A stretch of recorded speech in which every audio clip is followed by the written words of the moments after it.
Check this out. Okay.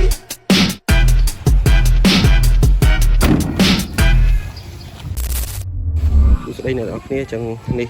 គឺយើងបានដោះចង្គៀងរួចរាល់ហើយចង្គៀងឆ្វេងចង្គៀងស្ដាំហើយយើងដូរសបកចង្គៀង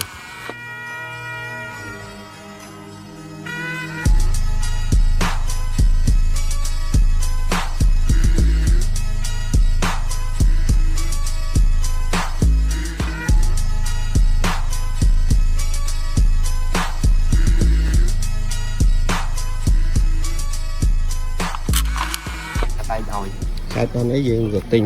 នេះមកថែមនេះជើងហ្នឹងគឺគេដាក់ចាប់ជាមួយកាងចូលជួលគាត់ដោះហើយក៏បន្ថែមនេះទៀតទៅឲ្យខាង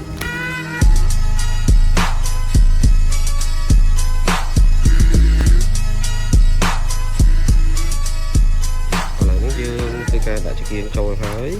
ចាំតិចទៀតយើងមើលជាមួយទៅនឹងសម្រស់របស់វាពេលតែដាក់ចូលហើយគឺវាលើកសម្រស់ប៉ុណ្ណាទិញមកសំខាន់បំផុតទី1ទឹកថ្នាំទី2ចង្គៀងទី3យ៉ាងអញ្ចឹងឲ្យតែ3មុខនឹងស្អាតគឺលើកសម្រស់ខ្លាំងហ្មង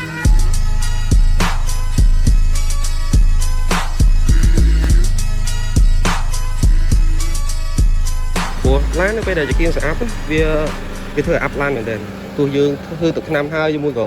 ថ្នាំយើងស្អាតស្រាប់ក៏ដោយយ៉ាន់យើងស្អាតក៏ដោយប៉ុន្តែបើសិនជាចង្គៀងយើងឡើងលឿងគឺ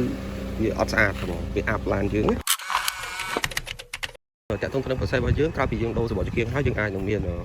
កាត់តម្លាក់បូមនេះដោយសារតែឥឡូវហ្នឹងយើងវាទៀបហើយប៉ុន្តែខ្ញុំចង់ឲ្យវាស្មើ fitment ជាមួយទៅនឹងសបកកង់ហ្មង